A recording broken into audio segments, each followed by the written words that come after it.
Alright guys, how's it going? Welcome back. Well, I'm back in the UK after spending the weekend in Spain. Now I'm back and refreshed and energised and ready to hit the job hard again. I thought I'd share with you what's coming past exchange over the weekend. I do feel like I've taken my eyes off the ball slightly recently and I can't afford for that to happen. So, the first one we've bought is a Lexus IS, which I've given just £750 for. It's a 2007 model, so it's that Mark II model. And for 750 quid, I don't know much about it, but you can't go wrong really. Or hopefully not, anyway. I'm not sure what it's like. It's been described to me as being okay, but the boot lid needs repainting. It's had paint at some point, and now it's all grazed and cracked. Mechanically, I think it's okay. I mean, nothing's been said specifically, so I assume no news is good news. And it's a Lexus at the end of the day. These cars are usually bulletproof. So says every single armchair expert, anyway. I should be able to run this for at least another 50 years and only have to replace the tyres and perhaps a bulb. That's how the comments go anyway, isn't it? I've had my Toyota Avensis for 27 years and all I've had to do is replace headlamp bulb and a couple of wiper blades. Oh yeah. Very interesting. How fascinating. Well, here we are then. So it's finished in like a dark grey colour, which suits it quite well. It's a 2007. It's got the better wheels on it in my opinion. Looks alright that. Right, let me do a vehicle history check. It's important before you buy a car that you check its history. Now, I always use a company called Car Vertical. If you click the link below in the video description and use the promo code HIGHPEAK, you'll get 10% off each and every check that you do. So all you need to do is go to carvertical.com. It'll ask you for your registration plate, which in our case is DG07 Bravo Oscar Hotel. And then sit back and wait while it checks databases in dozens of countries. Right, and the report's ready. So let's check it out. The mileage is accurate, no mileage fraud was disclosed, it's never been stolen, never been any accidents, no it's done in finance, so we're all clear. It was manufactured in August 2006 and then it was later registered in March 2007. We've got all the old MOTs on here as well so we can see what kind of life it's had. It had a private reg change in 2014, let's see if it's got any MOT on it. Right, so it's passed its MOT with no advisory items in October 2021. So we've got, what are we on now? We've got 5 months MOT left, that's good. The mileage at the last MOT was 115,000. And it's done, it's only done about 4,000 miles a year this. Right, that's not too bad, is it? As of today, the estimated mileage of this car should be around 117. Let's have a look what the market value is. Bear in mind I've paid £750 for this, which now I've seen it, I think that's a bargain. The approximate market value of this car is £1,689. That's disappointing. It's an IS 220 diesel. I was hoping it was an IS 250. The 220 diesel has a 2.2 litre D4D turbo diesel engine, and they only did it in manual. That's a pity. The 250 petrol is a cracking engine. The 220 diesel, not so much. Let's go and have a look then.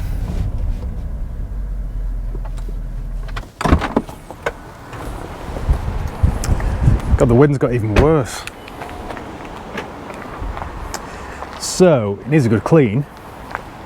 What's the brand of tyre? We've got an A+, whoever makes those. Don't think it's a brilliant one. I just want to clean. Looks quite tidy down the panels, doesn't it? Ah, that's the boot lid. They did tell me about this. Look at the state of that. It's been painted and now it's obviously reacted. And it's got, feels like the texture of a chalkboard. We've got Westway Nissan plates. Yeah, it wants the boot lid painting, that's terrible.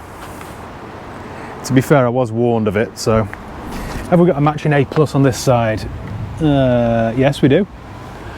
And there's about there's a bit of cracking there on the sidewall. There's about 4mm of tread left. It's quite tidy down the panels, although it does want a good buff. Not bad. No sunroof. The wheels need refurbing as well because they're all curbed. They're terrible actually, and they're quite a nice design of wheel. We have got a land sail on the front. No expense spared here. Headlamps are cloudy, that's typical Japanese car, isn't it really? They will buff back though. And there's xenon lights actually. I think then this is a good spec car. This will be an SEI or an SEL. Another land sale there. Right, I think this is the kind of car that could be transformed quite easily. Refurbish the wheels, paint the boot lid, buff the headlamps. We've got a car. Oh, we've got keyless entry. That's good. This is a good spec, you know. We've got electric seats, powerful mirrors, xenon lights, sat nav. Very good. What a pity though that it's a 2 litre diesel, 2.2 litre diesel. I'm not a fan of this engine. It suffers quite famously with blown head gaskets. So I think what we should do first is have a look under the bonnet.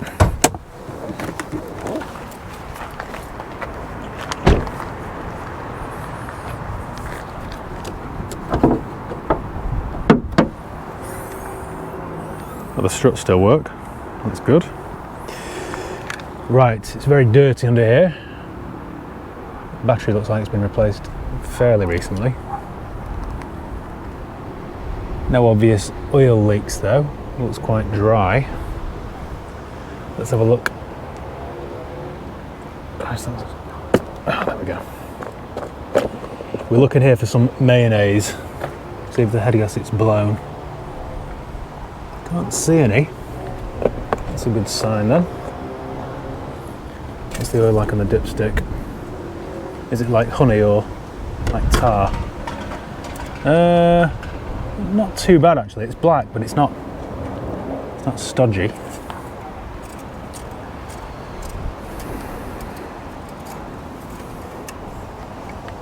I like the fact that it's got a traditional dipstick rather than some sensor. A bit old-fashioned like that. Well, the inside wants a good clean, but it's quite tidy. A bit of leather, leather wear there on the bolster. Quite clean in the back. Smells quite fresh. What else can I tell you about it? Let's try and fire it up then.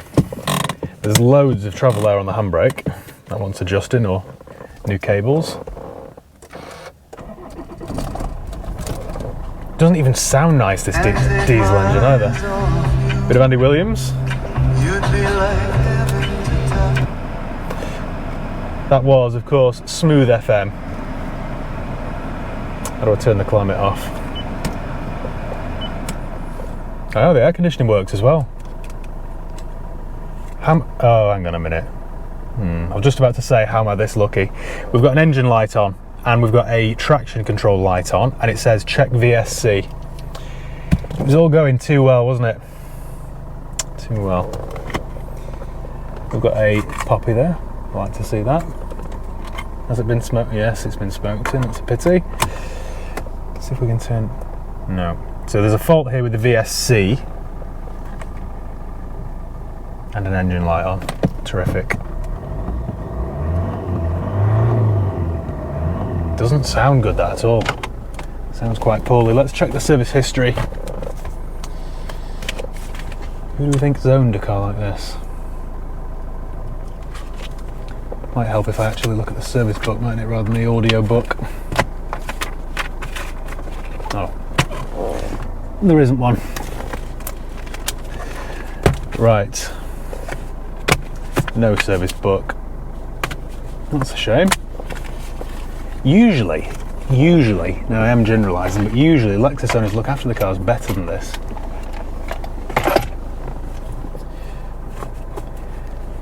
Because going off the fact that we've got land sale tyres on the front and A+, who I've never heard of, on the back, and an engine light on, and no service history, this doesn't look like it's been lavish with money, does it? Let's take it for a drive then and see how bad it is. It is a good spec, this. We've got a reverse camera as well.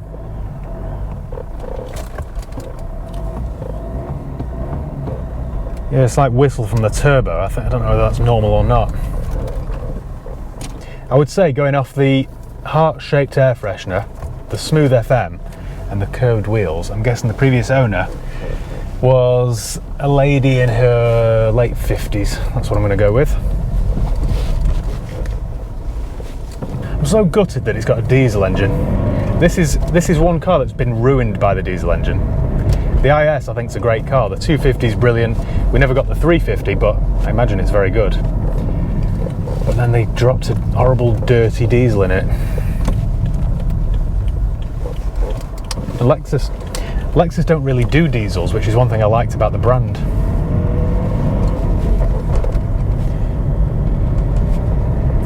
This isn't quite right.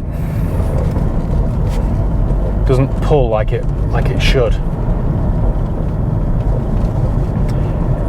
2.2 litre diesel should feel quicker than this. That is my foot right to the board now, and we're doing, well, yeah. No, I think there's a turbo fault here. If I'm lucky, it's something like a turbo actuator. If I'm unlucky, then it's a whole turbo. And we could be into 500, 600, 700 pounds. It's not quite right, that. You can hear it whistling. No. Oh well. Can't have it always. At least the air conditioning works. In fact, let me try and get that to blow more air at me. Everything else seems okay on it though.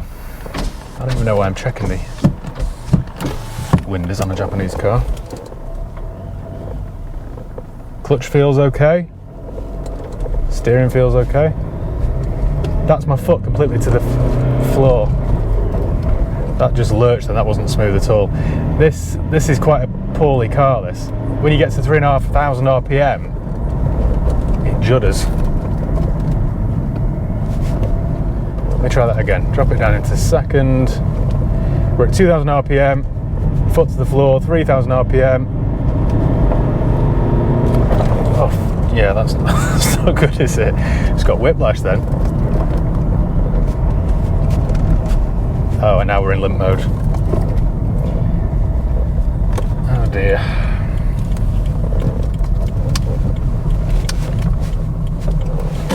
Cars, eh? Don't you just love them? Yeah, that's not good at all, is it? We're now doing 6 miles an hour and...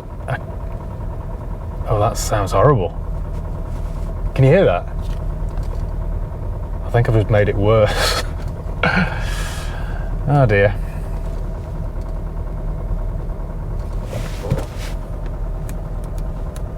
Well, this is quite relaxing, isn't it?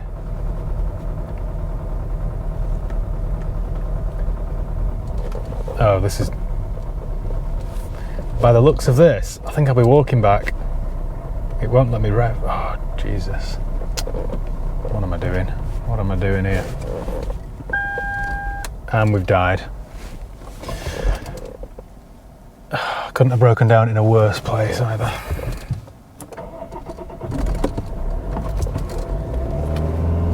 Right, we've got a bit more power now. Let me see if I can just coast this back to that car park before I end up having to get towed. That's stressful. I think what I'll do with this next is limp it down to my mechanics. Yeah, that's what I'm going to do. Get them to plug it in and try and diagnose it, see if it is a turbo.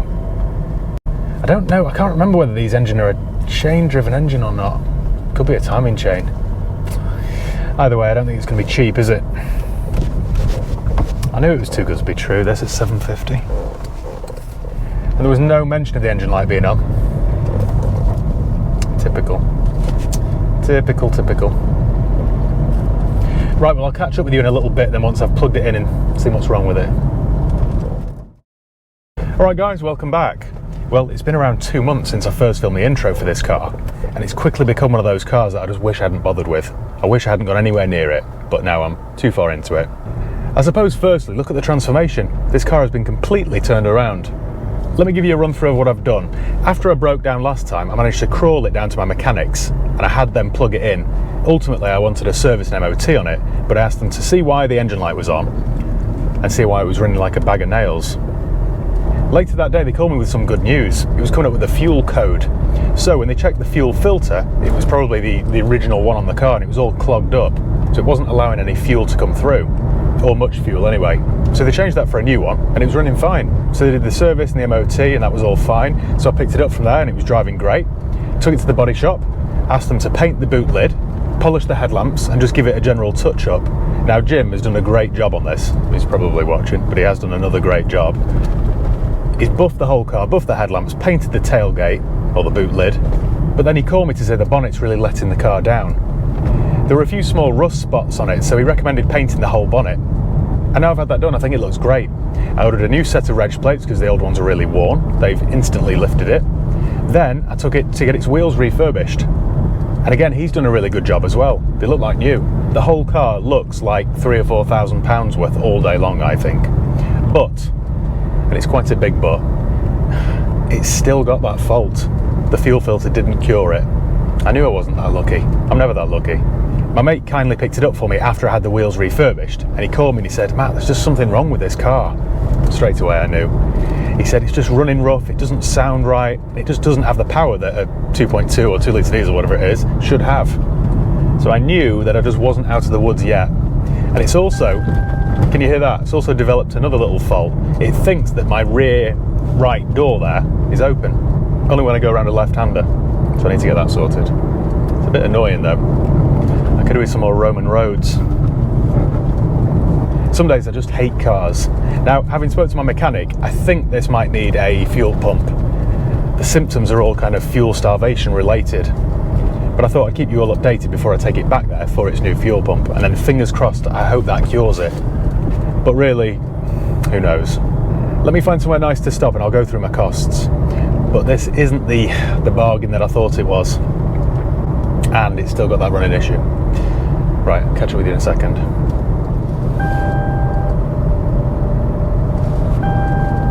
It's irritating, isn't it? Right, so I paid £750 for the car. I spent £150 at my mechanics. I spent £170 on the wheels, £485 on the paint, £20 on some reg plates, and £70 on a valet. So my total is £1,645, far more than the £750 I paid for the car. But I still think this is a £3,000 car. So even with the fuel pump, if that, fingers crossed, if that resolves it, if that's a £200 or £300 job, there should still be £1,000 profit in this car. A lot of heartache and misery, but still should be some profit. So I think that's about it. Thank you once again for watching. Make sure you give the video a thumbs up if you enjoyed it. Make sure you subscribe if you haven't done already. You can follow me on Facebook, Instagram, Twitter. I'll leave the link below. And yeah, cheers guys. I'll see you next time.